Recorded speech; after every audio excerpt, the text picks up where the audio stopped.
All transformation that leads to future growth begins within. It starts with the individual. It begins with the self. It starts with you. Because from there, the change and transformation that we experience as individuals, that we experience as leaders, that change and transformation spills over into our teams, and from our team to our organization, and then from our organization to our account holders, and even from there into the lives of people within the communities that our financial brands serve.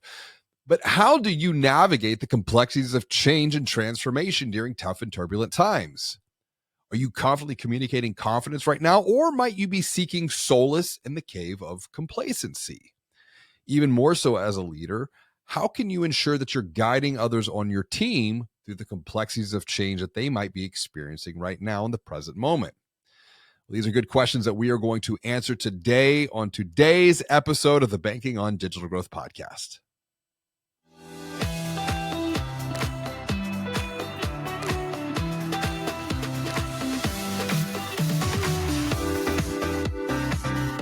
Greetings and hello. My name is James Robert Lay, and I'd like to welcome you to another episode of the Banking on Digital Growth podcast. Today's episode is part of the Digital Growth Journey series, and joining me for today's conversation is Jared Freeman. Jared is the president and CEO of OnPath Credit Union, and today we're going to unpack some of the biggest lessons that he has learned over the years along his own transformational journey of growth, so that these insights that we share together can guide you forward on your own journey of growth. Welcome to the show, Jared. It is so good to share time with you today. Yeah, glad to be here. Thanks for inviting me. Absolutely. And before we get into your perspective around growth and change and transformation, particularly change and transformation in this new age of AI, what is good in your world right now, personally or professionally? It's your pick to get started on a positive note. Yeah, I appreciate that. So I'm currently at CUNA GAC, rocking and rolling with 7,000 of our close credit union friends. So we're excited to go to Capitol Hill tomorrow and talk about all the things important to credit unions and credit union members. Personally, I have a 2-month-old at home, and so life has been hectic and crazy and fun. You're taking me back on that. My kids are now 13, 11, 9, and 7. So to think back of what 2 months old with diapers, I think that's It's an experience. it's an experience, and I think it's the perspective of time as well. And one of the questions The saying the days are long, the years are short has taken on a lot new meaning the last 2 months. I think back to whenever we were at that, and by the time that my wife we had our final child, we had 4 kids, 5 and under, Hmm. for about a month. Yeah, I And can't imagine that right now, to be honest. I will tell you though, now that we're moving into this whole like teenage year thing, we thought it was hard back then with, diapers and toddlers and change and transformation, just becoming a parent, because unfortunately they don't come with an instruction manual or a return policy. I love my kids. I really do. And I could not imagine life without them at this stage. And they bring this whole nother level of like color, and just seeing the world through their eyes, I think is very fascinating. And I think about the world that they're growing up in, you know, this age of AI, and the lessons that we're having around just being Mm. good human beings, teaching philosophy and humanities at the home front is I think going to be really important. I think about this idea of change and transformation too. Before we get into the present day, I want to go back to, I think it was like 2015.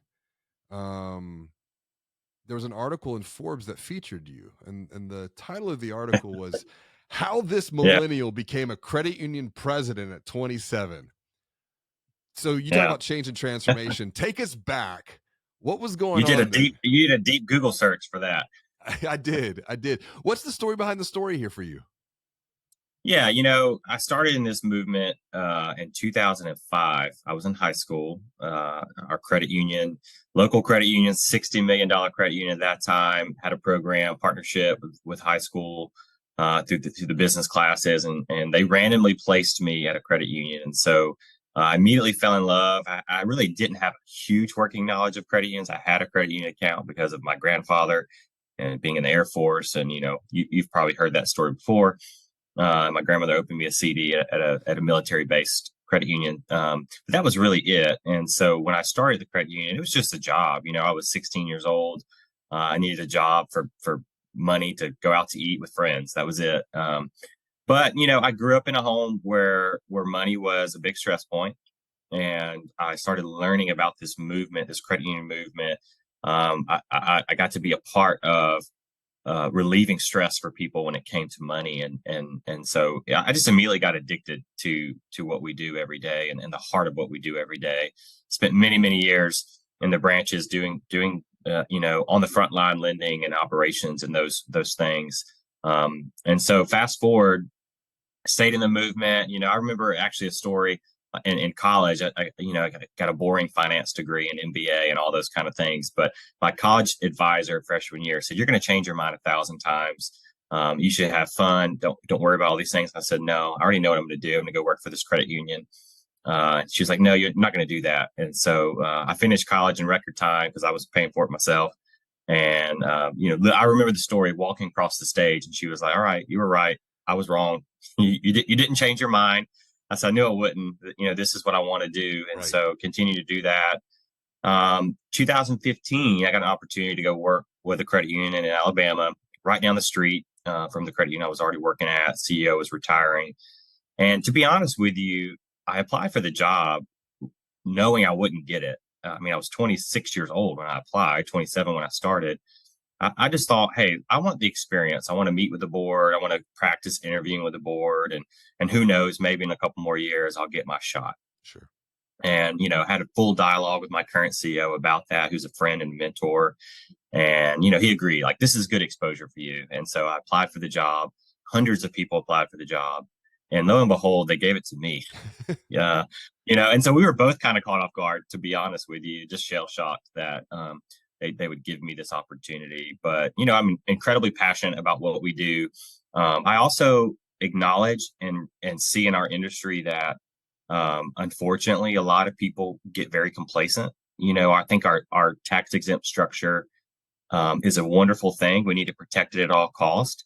However, it also sometimes makes us a little lazy, and not willing to push hard enough to do the right thing for our members. And so there's a lot of wonderful credit union CEOs out there. But I also have seen, some examples of credit unions that have really taken the back seat approach to managing change and to managing technology and serving their members well. And the credit union that I had the opportunity to lead in 2015 had made some investments in technology. They actually had a brand new core Yeah. before I got there, but everything else was very circa 1995.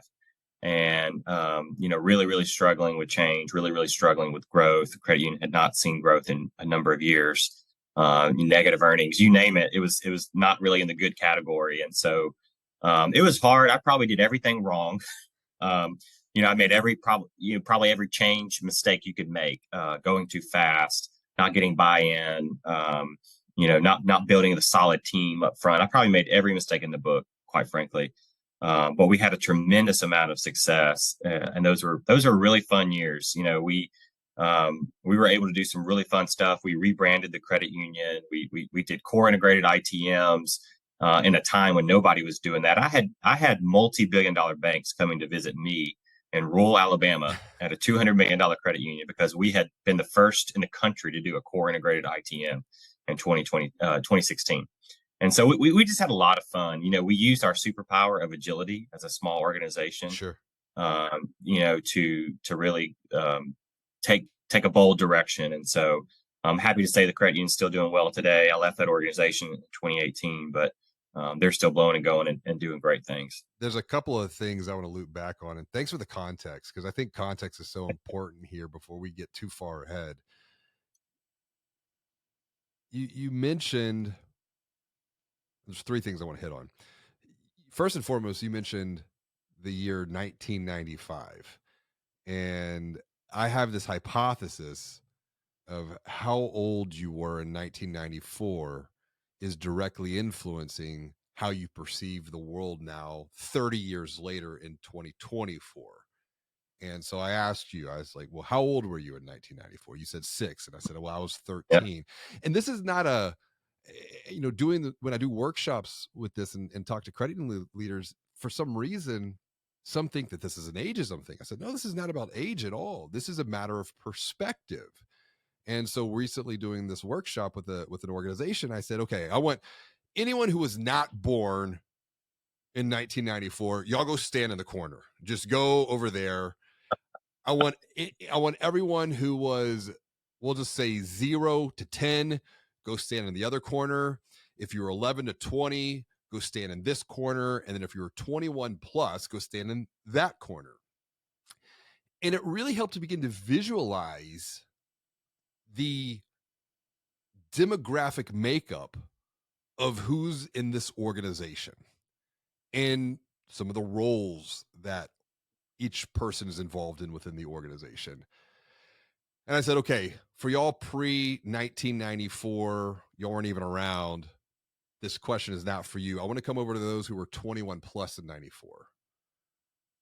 What was life like for you when the internet was just hitting the scene, reaching the mass consciousness of humanity?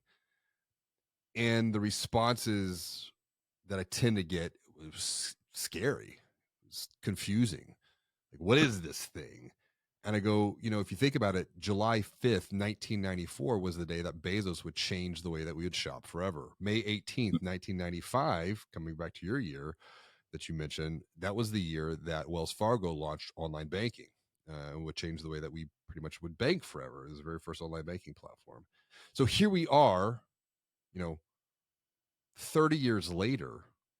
Go back to 94 and let's move up to like the 100,000 foot view, go almost all the way up to space. What have been the biggest changes that you have observed that as a CEO, as a leader listening to this podcast or watching this podcast, that we need to be aware of as we're now entering into a whole new period of change and a whole new period of transformation with AI entering the scene? Gosh, I think for me, I was 6 in Correct. '94, so life was simple and easy back then. Back then for me, and I grew up in rural Alabama, so I don't think we got dial-up internet until the late '90s. But you know, I was in college when the iPhone was released, Mhm. and I can remember, I guess to put it in my terms, life before the iPhone, which in my opinion has been one of the most pivotal moments in history. And the way we see things, the way we interact with people.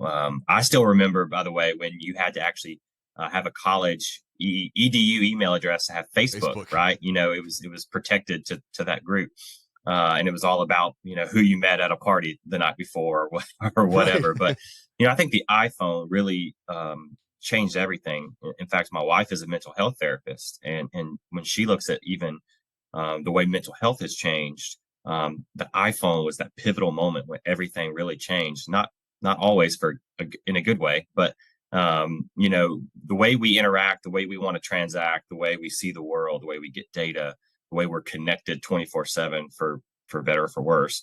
To me, kind of evolves around that. And obviously, this is not an Android versus iPhone conversation, but I think the iPhone is just so pivotal because it's so accessible, so easy to use, so intuitive, and so many people just gravitate. I mean, Apple is a marketing genius, right? Yeah. The technology is almost second to that, and so it's interesting to me. You said Wells Fargo did online banking in '95. I didn't know that, because I can remember my credit union I started at in 2005. Uh-huh. Online banking, I think, came around 2002, 2003. Yeah.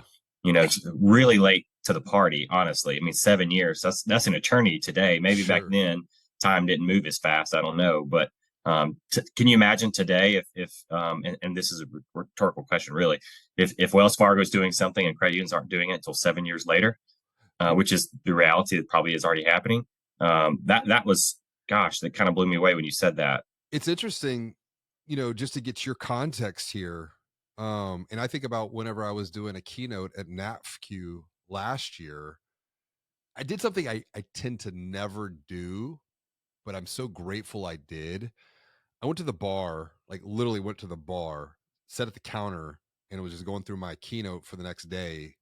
But I overheard two gentlemen.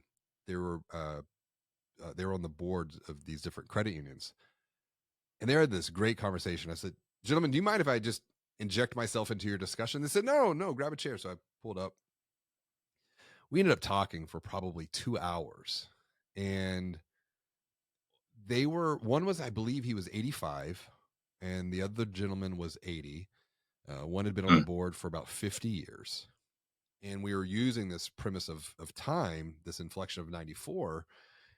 And one of the things he said is like, "Oh, I remember when we were talking about online banking at our credit union, and we were like, that's the dumbest thing. We're never going to do this." And then we were talking about mobile banking, and that's the dumbest thing, and we're never going to do this. And he goes, and then I'll look at me. He picks up his iPhone, and he was like, "And here we are." And if you think about like what the internet was, the iPhone would not exist if the internet did not exist, because the right. iPhone basically builds on the backbone of the internet. And this has happened before. If we go back to the late 1800s, you had the railroad tracks being laid, and right next to the railroad tracks was the telegraph lines that were being run. And you see exponential changes back then around transportation, communication, innovation, electricity, the light bulb.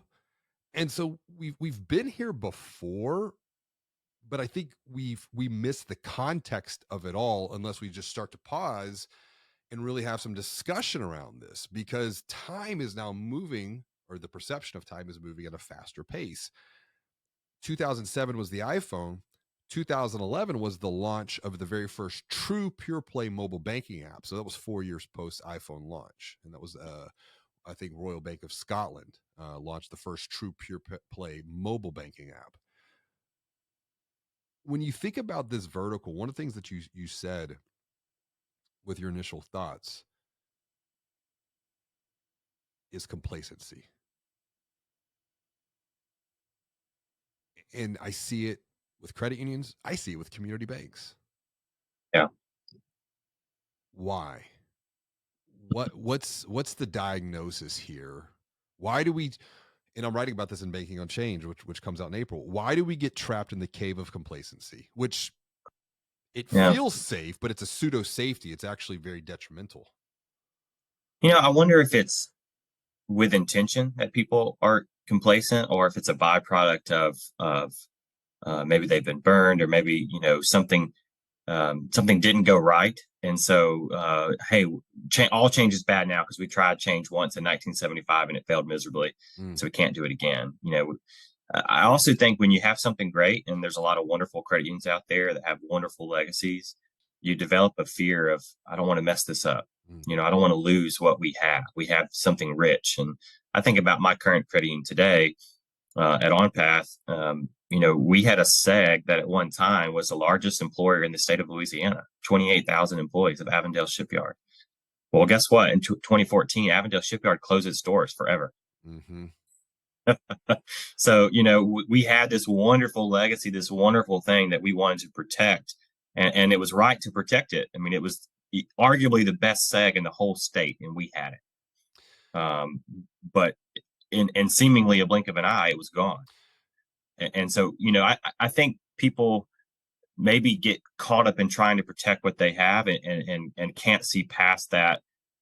Time is always evolving. Things are always changing. The world is always changing, and there's no such thing as staying the same. That's a fool's errand. And so you have to always be looking ahead. And I think also as credit unions, we've grown so much in Right. size. Think about the average credit union size 30 years ago, 20 years ago, 10 years ago, True. today. And we have a lot of legacy CEOs, many that I consider mentors and friends. But being a CEO of a small credit union operationally means a lot of different things. You're wearing 100 hats. You're physically doing so much of the transactional. That takes you away, however, from the long range thinking, that the strategic. And so, as your credit union grows, have we done a good job as an industry continuing to challenge and equip our leaders to get out of that transaction and get into the strategic, get into the long range planning, get into those higher brain functions? And I can't answer that. I'm not the expert on that, but my opinion is probably not. If we really want to get down to brass tacks, if we really want to protect our industry and who we are, then we need to get serious about challenging the status quo and really equipping our leaders with whatever they need to be able to think strategically and long term. So I don't think it's malicious. I don't think anybody willfully No, decides of course I not. want to be, I want to be resistant to change. I think it's circumstantial and it's incredibly unfortunate. It's evident, of course, in the consolidation of our industry, as so many other industries, and of course with other variables too. But it's something we're going to have to overcome. But I think it's interesting just hearing your narrative and your experience in the CEO seat starting at the age of 27. You were like, man, I probably did everything wrong. But what I heard from that though is you didn't attach your future to a past failure. It was almost like your experience was nothing more than tuition that you're able to transform failure into the fertile soil that new growth is going to grow from. And that's one of the, we talked about our kids to start off on this conversation. I keep telling my kids in the Lay household, there are winners and there are learners. We do not have losers in the Lay household. And it's like, Yeah. what are you taking from this experience that you can apply going forward to make it even that much better? And to your point, when we're talking about leadership, if the leader is really just more of managing the present day and not moving up into the higher order thinking, and they're just constantly on the hamster wheel of doing, to establish new behaviors and habits and routines, to break free from the doing, to pause, to review, to reflect, to learn, to think, to do even better through the next iteration of whatever the doing is, it is a new behavior. It is a new habit, and it does require us to really think about this. And that brings us up to 2020. We all experience a tremendous amount of change and transformation, forced transformation. Navigating the complexity of COVID. But that was also the year that you became the CEO of OnPath. And thinking about lessons and learning opportunities from the time that you became the CEO of OnPath to where you're at today, what have been the biggest lessons that you have learned on this journey that you're applying now? Hmm. Yeah, that's pretty simple. And you can ask me about 500 questions, and this answer is going to be almost the same to a lot of those questions. It's all about people. I think many of the lessons I learned the hard way, the first go around as CEO of an organization, I tried to correct and learn from in this organization. And so my focus from day one in 2020 was people. I've got to establish trust. I've got to establish a solid team that can help me operate in such a way where I have margin in my life, in my day, to have that higher order thinking, to think long term.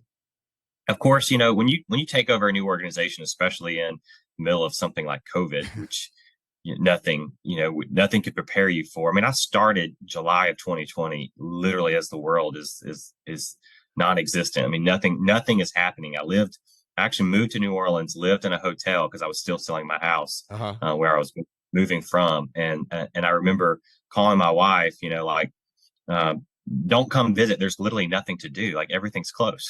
Right. All I do is work. And so I go to work at 7 a.m. and leave at 7 p.m. And it wasn't because I'm just a workaholic, which I actually probably am, but it was the only thing there was to do. And so people has to be the number one focus. And we worked really, really hard. And, there was a lot of hard decisions taking over an organization that had been through quite a rough patch, as OnPath had been the last couple of years. I mean, they did a rebranding from ASI Federal Credit Union to OnPath in October of 2019, Oh, wow. 4 months before COVID. Yeah. They had this elaborate, well thought out rebranding strategy. They had invested a tremendous amount of money in, and then it all went away Mhm. because everything went away during COVID, right? All these big things we were doing, and so we had a brand identity crisis. We had no accountability. We had no visibility. We had everyone at home working remote during that time. Mhm. I think back, gosh, I mean, our abandonment in the call center was 30% when I took over in 2020. 30% of everyone who called us did not, they just hung up because they Yeah. couldn't get through. Everything was clunky. The credit union, you know, gosh, if you applied for an account online, it might take you a month to get it. I Right. mean, all the technology was there. It was not a technology issue. It was a people process issue. I want to pause on that point because you're leaning into the human factors that I get really excited about as a digital anthropologist that has been studying the intersection of marketing, sales, technology, and human behavior for the last 21, 20, 22 years through financial services, through community banks and credit unions. 60 to 85% of all digital transformation initiatives have either failed or have failed to meet expectations. And that's coming from people who are way smarter than me out of Bain and BCG and McKinsey.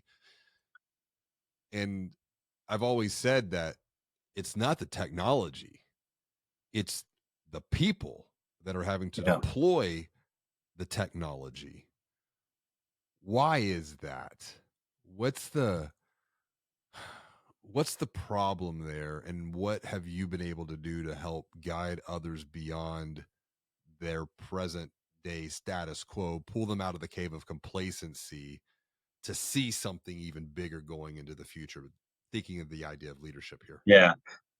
So I think there's a little bit of leading and there's a little bit of pushing. Yeah. Um, you know, um, no one wants to be wrong.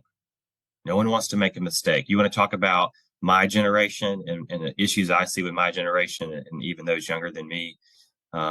We had to be right. We had to be all, A on a roll. We had to have perfect attendance. We were told you have to do all these things so you can go to college, you can have a good life. Which that's a different day, different podcast. But um, I think back to a mentor CEO of mine from years ago, the one that really gave me a shot. And he said, "Listen, I need you to make decisions. Mm, I need you to be able to move, and I don't care if you're wrong, but I need you to make the decisions so I don't have to. yeah. And short of giving away free money, there's nothing that you screw up I can't fix."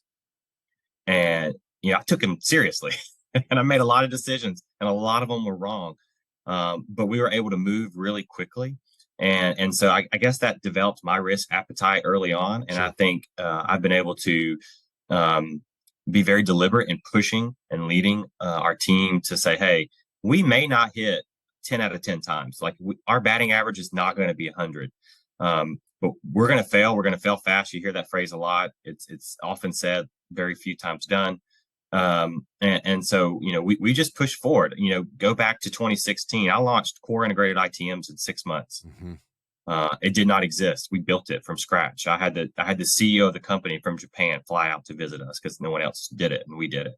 That was not because we're the smartest in the world. I am not the smartest in the world. I'm not the smartest CEO.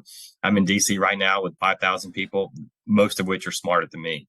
And which is But I, exactly where you should be, because it's the old adage of if you're the smartest person in the room, you're in the wrong room. I adhere to that same type of methodology myself. but I will say I'm probably one of the most passionate and determined individuals you'll ever meet. I do not like the word no. I like the word we haven't figured it out yet. Yet. And so I don't have a problem pushing people to do hard work. I think as leaders of credit unions, we're called to do hard things. And to your point about technology, man, we really have all the technology that we need. There's 1,000 vendors here right now at GAC that can solve all your problems, right? But the reality is when you implement all those technologies, if you don't have accountability, if you don't have metrics, if you don't have the right internal service standards in your culture to do those things, it's going to be a disaster. Yeah. And we've done cool stuff with antiquated technology because our people were held accountable, they were incentivized, they were paid well, they were treated well. and they truly believed in our mission of serving the members.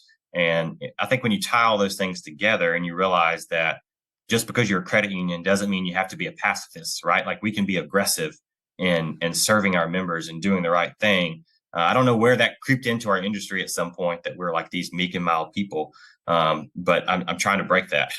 Well, I appreciate that. I want to talk about serving members, serving account holders, particularly in a period of uncertainty. Um, from all of the research that I've done at a macro level, we're probably going to be in this perceived period of uncertainty through the early 2030s. There was a Mm, book written back in 1997 called The Fourth Turning, very prophetic. It picked up on the patterns of time in 80-year cycles. It's not exactly 80 years, but it's close enough to where we are in the fourth turning right now. We are in a season of winter. And I guess what gives me hope is I know how the seasons work and what comes after winter is spring. So um, when you think about servicing members, and I'm big on humanity, technology is just a communication tool. It can be a transactional tool, it can be a connection tool, but it all comes back to solving the common pains that cause the common person problems, giving them help, giving them hope. And when we look at 85% of people in the United States feel financial stress. mm, And there's multiple reports that are showing anywhere between 70 to 80, 85%. I think A, not only do members account holders feel that, but B, also internal team members feel that as well. And that can absolutely. create some imposter syndrome. Like, I work at a credit union, but I feel this financial stress and anxiety. I want to go, if you're okay, I want to come back to something you said to start this conversation, your home life growing up, because it connected it with me. And I've talked about this on the podcast. I grew up in a household of modest means. Financial stress was like pretty apparent. Um, I was always asking my parents, like, "Hey, can I get a Nintendo?" And it was the Nintendo 8-bit. No, we can't afford it. Can I get a Sega? No, we can't afford it. Can I get just a little toy? No, we can't afford it. And so that no, we can't afford it, that became my money script. Yeah. Um, to the point to where I was in like fifth or sixth grade and I was like getting very entrepreneurial at that time. And I think a lot of the entrepreneurial drive was coming out of the fact that I just did not like hearing we can't afford it. So fine. I understand that. I'm gonna go figure this out myself. You paid for Mm. college, I paid for my college. So I'm connecting with that. Go back to your family of origin. What's driving you today as a leader when it comes to the work? Because you've mentioned the movement and your passion. What's really the driving force there for you?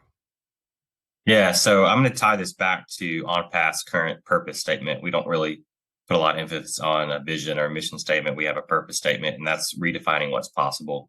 And to be honest with you, that was probably driven from me in my upbringing. And so for me, it resonated when you said this. I heard those phrases often.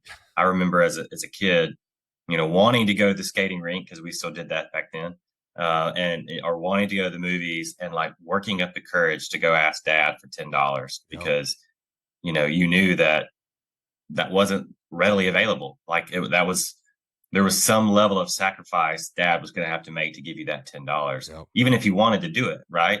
And I think that leaves a mark on a kid that turns into adult of gosh, like it's just $10, but I would labor for hours. Like, gosh, I need to go ask him. I need to go ask him. I need to go ask him. I'm scared to do it. Yeah. And so I think that shapes you. And I wanted a different life. I had a great childhood. Don't get me wrong. A house full of love and support, Of and course. my parents very happily married and very doing very well today. But it was a different time, and it was in a lot of ways a blessing. I think about this all the time now with a 2-month old.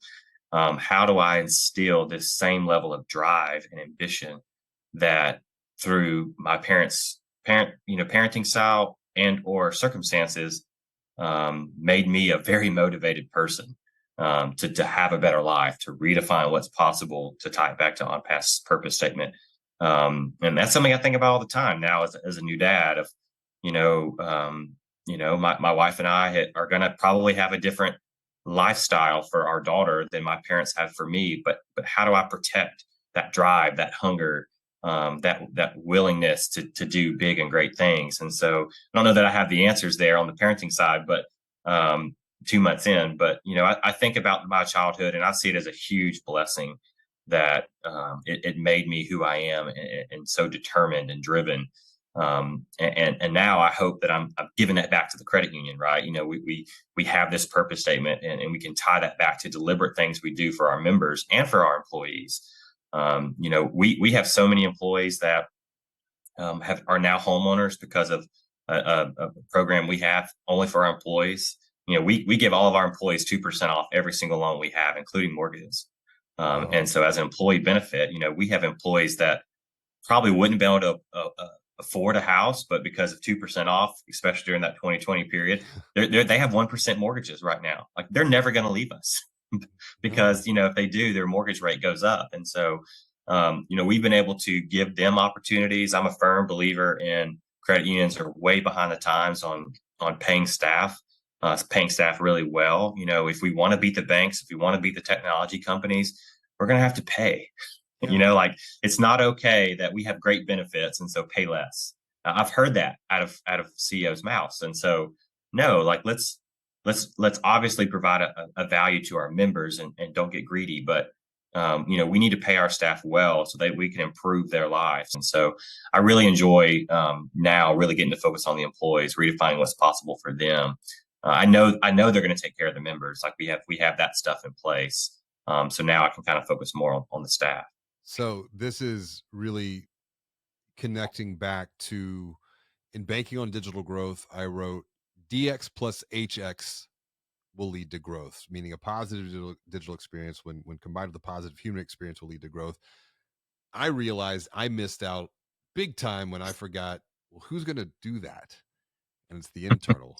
So rethinking this with banking on change, in parentheses, EX plus HX can then be multiplied by DX, meaning a positive employee experience will lead to a positive human experience that can then be multiplied, even exponentially multiplied, through a positive digital experience. All transformation then therefore begins Yeah. within. You've got another big, massive transformation that you're currently guiding through with Yeah. OnPath and the merger. What has you most excited and energized about the future? Because from what I've heard, it's being taken very positively. Yeah, we have a tremendous opportunity, and I want to give honor and respect to Rhonda, who's a wonderful CEO and leader of Louisiana Federal for a long time, and just tremendous champion there. They're a great team. We're super excited about this merger and this opportunity. You have two really financially strong, vibrant credit unions doing great things independently that are choosing to come together. And you've heard the speech, right, from others, but coming together to do great things that we maybe couldn't do as fast independently, that we can do together. And I'm truly excited about the possibilities. Southeast Louisiana doesn't have a really large credit union. I mean, we're one of the largest already. And quite frankly, we have credit unions coming in from other states into our area. And they're Walmarting us a little bit. They're big shops, right? And they can afford to operate on margins that we can't afford to operate on. And our members love us, but they love their money more.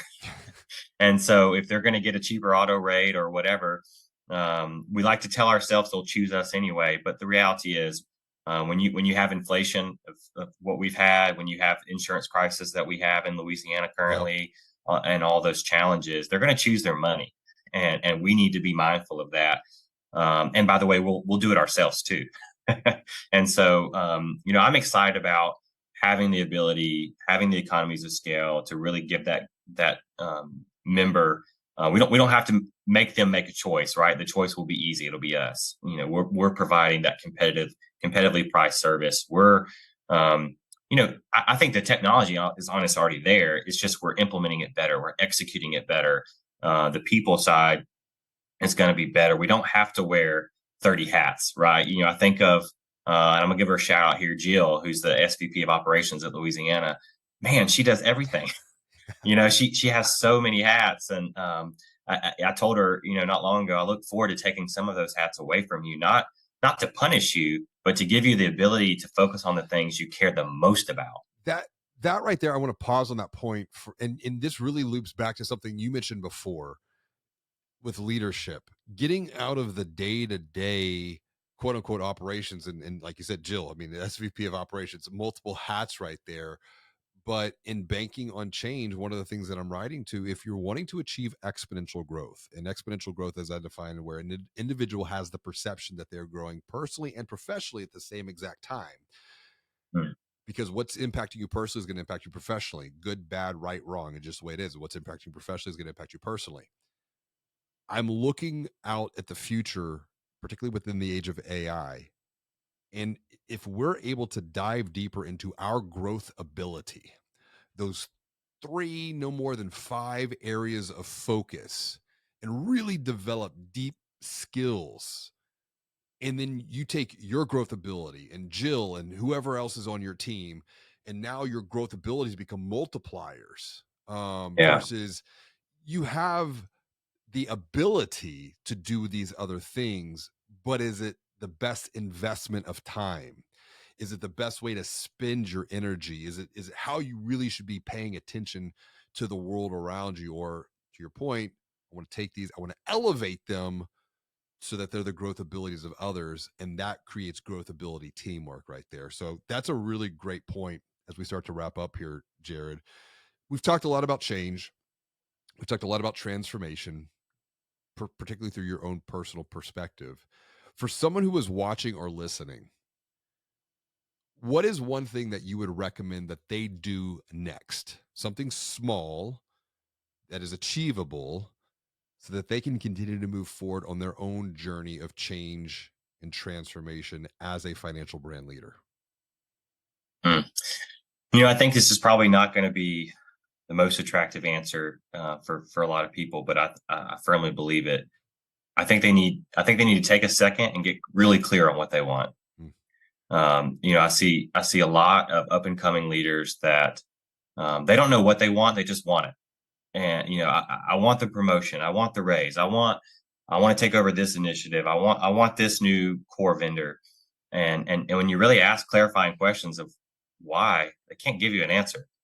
And so I think about up and coming leaders. I had a conversation with an up and coming leader the other day. He said, I want to be a CEO of a credit union. I said, wonderful. That's awesome. Great. Tell me why. Well, you get to do fun stuff. Mm. I want to do fun stuff. I said, I do get to do fun stuff. I also get to do not fun stuff.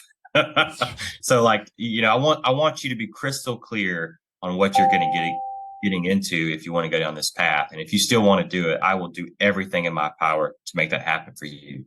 But I want you to be really, really clear and know what you're going after and why you're going after. So when the hard things come, you don't waver, right? Like if your purpose and your why are super, super clear, when the obstacles come, when the hard conversations come, when the people issues come, it's not a problem. You're going to be able to get through that and get to the other side because you're crystal clear on who you are and why you are.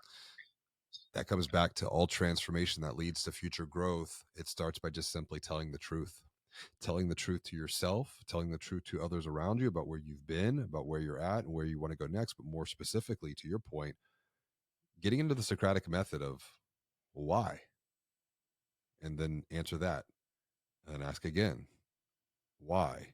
And it's almost like we're gonna bring this conversation full circle how we started with kids. I know you got a 2 month old, but just wait. Yeah. The Yeah. whys are going to come. And to be honest, as a father, I have loved the why questions 95% of the time. The 5% that I'm tired, grumpy, I was a Y kid, so I'm sure it's coming. and but it's so beautiful because that is how we learn to connect deeper, not just with others, but also even within our own selves, so that we get that clarity that I think we're all looking for, because the antithesis of clarity is confusion. So we have a saying at OnPath that says, be curious. A curious employee is a great employee.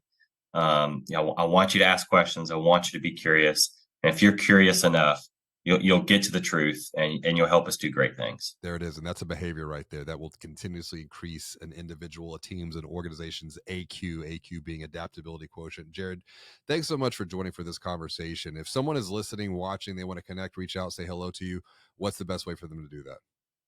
Shoot me an email, jared.freeman@beyondpath.com. Connect with Jared, learn with Jared, grow with Jared. Jared, thanks so much for joining me, man. This has been a lot of fun today. Appreciate it. Thanks for having me. As always, and until next time, be well, do good, be the light.